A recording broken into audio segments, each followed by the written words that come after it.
हर हर महादेव, जय भोलेनाथ। नमस्कार, मैं साधना पांडे मार्गदर्शन पे आपका स्वागत करती हूँ। दोस्तों, आज की वीडियो आपकी बहुत ज़्यादा मांगी गई वीडियो है और आज मैं कुछ अपने एक्सपीरियंस आपके साथ शेयर करने वाली हूँ। और आप सोच रहे होंगे कि ये पत्ते मैं क्यों दिखा रही हूँ, तो आज मैं बहुत महत्वपूर्ण बातें बताने वाली हूँ और नवरात्रि से पहले आपको इन बातों पे अमल करना होगा, सोचना होगा। क्योंकि देखिए, नवरात्रि में माता रानी हमारे घर आती हैं और घर आने से पहले आपको अपने घर में कुछ बदलाव करना होगा, कुछ महत्वपूर्ण तैयारियां करनी होगी। तो क्या क्या करनी है, कैसे करना है, इन बातों पे आज ध्यान रखते हैं। दोस्तों, जैसे हमारे घर में कोई महत्वपूर्ण व्यक्ति आने वाला होता है, कोई ऐसा रिलेटिव आने वाला होता है, तो इसके लिए हम कुछ तैयारियां करते हैं। परंतु ये माँ है, माँ के आने में हम प्रेम और श्रद्धा से कुछ तैयारियां कर सकते हैं, जो कि हर व्यक्ति को करना चाहिए। तो अब चलिए एक एक करके मैं आपको उन तैयारियों को बता देती हूँ। लेकिन दोस्तों, उन तैयारियों को बताने से पहले वही प्रार्थना है जो हमेशा करती हूँ, वीडियो अच्छी लगे तो लाइक करिएगा, चैनल को भी साथ साथ सब्सक्राइब कर लीजिएगा। क्योंकि अब बहुत सारे त्यौहार आने, कल एक कमेंट आया था कि अब तो इतने सारे त्यौहार आ रहे हैं, अब तो रोज़ आपकी वीडियो आए। जी बिल्कुल बिल्कुल, रोज़ मेरी वीडियो आएगी। और आप सोचेंगे मैं हंस क्यों रही हूँ, तो आपकी सोच पे हंस रही हूँ कि आप कह रही हैं कि अब तो इतने सारे त्यौहार आ रहे हैं, रोज़ वीडियो आएगी। और हाँ दोस्तों, दूसरी चीज़ ये कह रही थी कि माँ के आने पे, यानी 15 अक्टूबर को माँ आ रही हैं, माँ से पहले कौन कौन सी तैयारियां कर लेना है, तो आज मैंने बताया ना, कुछ अपने एक्सपीरियंस भी आपके साथ शेयर करने वाली हूँ। अब देखिए, जो लोग लहसुन प्याज के लिए छोड़ दीजिए, कुछ महत्वपूर्ण चीज़ों को सुन भी लीजिए आप। लेकिन नहीं छोड़ पा रहे हैं तो आप कोशिश करिए कि जो व्रतधारी हैं, पूजा करते हैं, वो ना खाएं, बाकी लोग खाएं। अब जैसे कि एक क्वेश्चन आया था कि क्या हम अपने किचन से हटा दें। देखिए, अगर किचन छोटा है तो आप उसी में रखिए, एक तरफ रख लीजिए। हटाने का मतलब कि वो भी खाद्य पदार्थ है, उसको कहाँ फेंक सकते हैं आप। जैसे कि उनका प्रश्न था कि हम उसको फेंक दें, तो जी हम कैसे कह सकते हैं कि आप फेंक दें। आइए, आपकी इच्छा पूरी तरह से निर्भर है। हाँ, आप उसको हटाकर अलग रख दें, क्योंकि किचन में व्रत की चीज़ें बनती हैं, तो थोड़ा सा वो सब दूर रहेगा तो आपके लिए बहुत अच्छा रहेगा। अब दूसरी चीज़ आपको बताती हूँ दोस्तों, कि 15 तारीख को आपको क्या करना है कि माँ के आने के लिए सारी तैयारियां आपको करके रखनी है और उस दिन सिर्फ और सिर्फ माँ की पूजा करनी है। उससे पहले कई तरह के क्वेश्चन आए हैं कि हम बाल किस दिन धोएं, अपने घर की मंदिर की सफाई किस दिन करें। आप लोग देखिएगा, प्रदोष वाली वीडियो कमेंट बॉक्स में ये सारी चीज़ें पूछ कर पूरा कमेंट बॉक्स आपको भरा मिलेगा। बाल किस दिन धोएं, तो देखिए, बाल आपको अमावस्या को नहीं धोना है, ये तो मैं बता चुकी थी।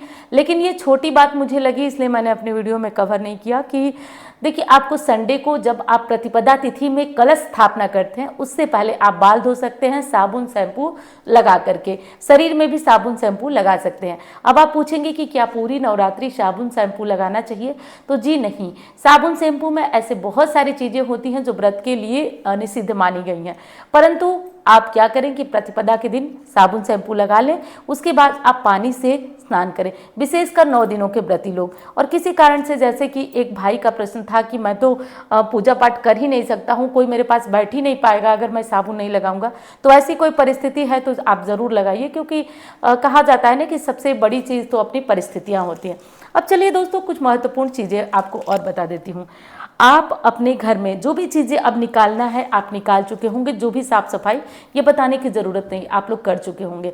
लेकिन जैसे दिवाली पे आप आम के पत्तों का तोरण बनाते हैं या जो भी तोरण बनाते हैं, आपके मेन दरवाजे पे आप प्रतिपदा के दिन यानी कि 15 तारीख को एक तोरण ज़रूर तैयार करिएगा।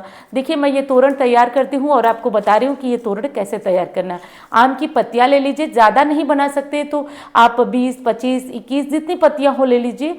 और इन पत्तियों को ऐसे लाल धागा कलावा ले लीजिए और ऐसे करिए। देखिए, ध्यान से देख लीजिए कैसे करना है, इसको करिए। मैं जानती हूँ कि सबको आ रहा होगा, मुझे ही नहीं आती हैं ये सब चीज़ें, और जितनी आती है उतनी आपको बता रही हूँ कि जो हो सकता है कि कोई मेरी तरह भी हो। एक पत्ता ऐसे बच गया,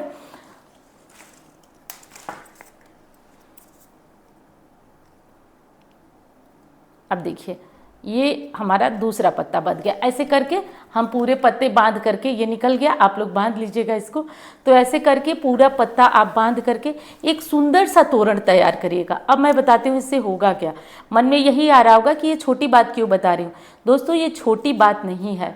जिनके घरों में तोरण लगा रहता है, जिनके मेन डोर पे तोरण लगा होता है, उन घरों में माँ लक्ष्मी प्रवेश करती हैं। और आज माँ का प्रवेश होना है तो घर के दरवाजे पे, मेन दरवाजे पे तोरण ज़रूर लगा होना चाहिए। अब वो लोग पूछेंगे जिनके यहाँ गेट जो है, गेट से और घर की दूरी, मेन गेट से घर की दूरी बहुत दूर है, तो आप जो मुख्य आपका जिससे आप प्रवेश करते हैं उस दरवाजे को छोड़िए, और जो मेन गेट है उसके अलावा भी आप एक घर का गेट होता है, दहलीज, चौखट, आप वहाँ पे ये लगाइए, लेकिन लगाइए ज़रूर। अब जिन लोगों को ये अच्छा नहीं लगेगा, मुझे पता है कुछ लोगों को कहेंगे कि ये दीदी अच्छा नहीं लगेगा, लेकिन शगुन के लिए बता दूं ना, आप चाहे जितने तोरण बाजार से ले आइए और लगा लीजिए, जितने चाहे तोरण लगाइए। ये वाला भी तोरण है, आप इसको चाहें तो लगा सकते हैं। आप चाहे जितने तोरण लगाइए, क्योंकि ये सब तो दिवाली पे मैं भी लाती हूँ, लेकिन कम समय ही लगा के ये सब रखती हूँ, ज़्यादातर हटा ही देती हूँ। लेकिन इसकी बात अलग होती है। कहा जाता है कि जिन दरवाज़ों पे तोरण लगा होता है वहाँ पे निगेटिविटी प्रवेश नहीं करती। आप लोग कहते हैं कि घर बांध दिया गया, दुकान बांध दिया गया, इन सब जब आम के पत्ते लटका के रखेंगे, अशोक के पत्ते लटका के रखेंगे तो निगेटिविटी नहीं आएगी। और दोस्तों, आप ये काम, पहली बात ये है कि नवरात्रि के दिन आप ना हो तो एक दिन पहले ऐसा तोरण बना लीजिए। अच्छा, इसमें तरह तरह के तोरण आपको मार्केट में भी मिलते हैं। इसमें ये जो गेंदे के फूल होते हैं वो लगा करके भी, और डिजाइन से ऐसे करके तरह तरह के बने होते हैं। तो जैसा भी हो, आम के पत्तों वाला तोरण आज अपने घर के दरवाजे पे ज़रूर लगाइएगा।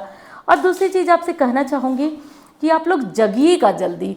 देखिए, बहुत सारे लोग कहते हैं कि जो है कि हमारी पूजा पाठ अच्छे से नहीं हो पाती है, जिम्मेदारियाँ हैं। देखिए, आप क्या करिए ना, मैं अपने एक्सपीरियंस से बता रही हूँ, आप 4 बजे जगिए, 4 बजे जगिए, और आप सुबह सवेरे होते होते, जब तक सबके चाय नाश्ते का टाइम हो रहा है, आप अपना काम ख़त्म कर सकती हैं। तो ये काम करिए। अब जैसे कि देखिए, सबको जिम्मेदारी होती है। अगर मैं किसी दिन ना लेट हो गई पूजा में, तो समझिए कि मेरा पूरा दिन कुछ समझ में ही नहीं आता है, पूजा पाठ भी अच्छे से नहीं हो पाती है। इसलिए 4 बजे जगती हूँ तो 6 बजे तक पूजा जो है वो ख़त्म हो जाती है। तो ये मेरा खुद का अनुभव है, बाकी लोगों का छोड़िए, मेरा खुद का अनुभव है। लेट से जगेंगे कोई पूजा पाठ नहीं हो पाएगी, क्योंकि दुर्गा सप्तशती पढ़ेंगे, माता की आरती करेंगे, सारी तैयारियां करेंगे। ऐसे में कोई अपना काम हो नहीं पाता है और पूरा दिन मन अशांत रहता है। इसलिए ज़रूरी है कि आप ये करिए। दूसरा प्रश्न था कि क्या करें, हम तैयारियाँ कब करें। तो तैयारियों का मतलब ये समझिए कि जैसे कुछ प्रश्न था कि हम श्राद्ध पक्ष में तैयारियां कैसे करें, नवरात्रि के पहले दिन कलश स्थापना है। तो जो तैयारियों की विशेष बात की जाती है ना, वो चुनरी आप ले लीजिए, पहले खरीद लीजिए चुनरी माँ की। और देखिए, मैंने रखा है, यहाँ पे दिखा रही हूँ आपको, ये जो कलश रखने वाला मटका होता है, ये मटका भी आप ले लीजिए, चुनरी ले लीजिए। बस जो मूल चीज़ आपको नहीं खरीदना चाहिए, ना अमावस्या पे नहीं खरीदिए। यदि वो खरीदने वाले हैं तो माँ की मूर्ति या फोटो, उसको श्राद्ध पक्ष में या अमावस्या में नहीं खरीदी जाती है।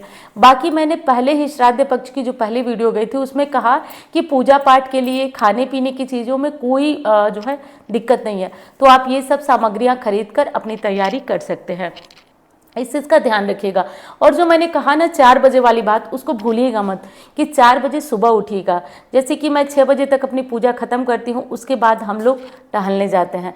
तो ये हो जाता है अपना काम। जैसे जिनको आदत हो गई है टहलने की, या फिर कहिए कि जिनको शारीरिक दिक्कत है, अगर एक दिन भी वो अपने टहलने न जाए, वॉक न करने जाए, तो उनको लगता है उनके दिन का कोई काम अधूरा है। तो वैसे ही मुझे भी लगता है, और मैंने अपने जीवन से ही ये चीज़ें सीखी हैं कि जिस दिन लेट हो जाता है सारे कामों में, या फिर आलस से आ गया कि आज थोड़ा सा लेट उठते हैं, लेट काम शुरू करते हैं, उस दिन पूरा काम चौपट हो जाता है।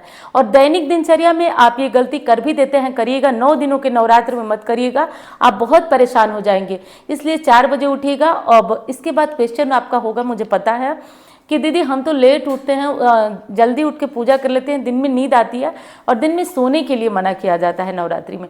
देखिए, मना किया जाता है, लेकिन किसी भी तरह से आपका बच्चा छोटा है, आप नहीं सो पा रहे हैं, या फिर जिनकी नाइट ड्यूटी है और वो उनको दिन में सोना अनिवार्य है, तो आप लोग सो लीजिएगा। क्योंकि कोई भी नियम आपके शरीर से बड़ा चीज़ नहीं है। तप जरूरी है, लेकिन उतना करिए जितना आप कर सके। रात को आपका बच्चा जगाएगा, उसके बाद 4 बजे उठ के आप पूजा करेंगी, पूरे दिन आप जगेंगी तो आप परेशान हो जाएंगी। तो थोड़ी देर आप सो लीजिएगा, लेकिन पूजा ब्रह्म मुहूर्त में करिएगा। मेरे कहने के अनुसार पूजा जरूर आप लोग ब्रह्म मुहूर्त में कर ही लीजिएगा। अब एक चीज़ और आपको दिखा देती हूँ जिसमें कि बड़ा क्वेश्चन आया था। और हाँ, एक चीज़ और था कि दीदी भोग में क्या लगाएं, इसके बारे में, भोग में क्या लगाएं वो दिखाइएगा। देखिए थोड़ा सा ना अजीब लगता है, जैसे मैं ड्राई फ्रूट अब आपको क्या दिखाऊं बताइए, ड्राई फ्रूट सभी के यहाँ वही होता है, और मिश्री क्या दिखाऊं। तो जो भी आपके घर में होगा वो ड्राई फ्रूट आप भोग भगवान को लगा दीजिएगा, ठीक है।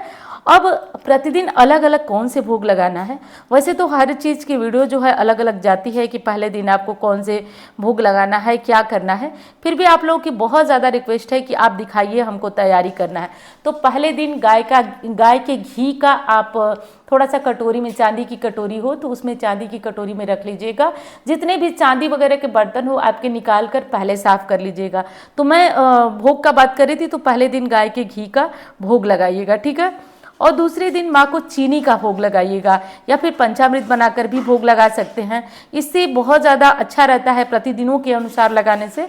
तो आपकी इच्छा, चाहें तो आप ड्राई फ्रूट और मिश्री का भी भोग लगा सकते हैं, केले का भी लगा सकते हैं। प्रतिदिनों के अनुसार चाहते हैं तो वो भी बता देती हूँ, नोट करते जाइए।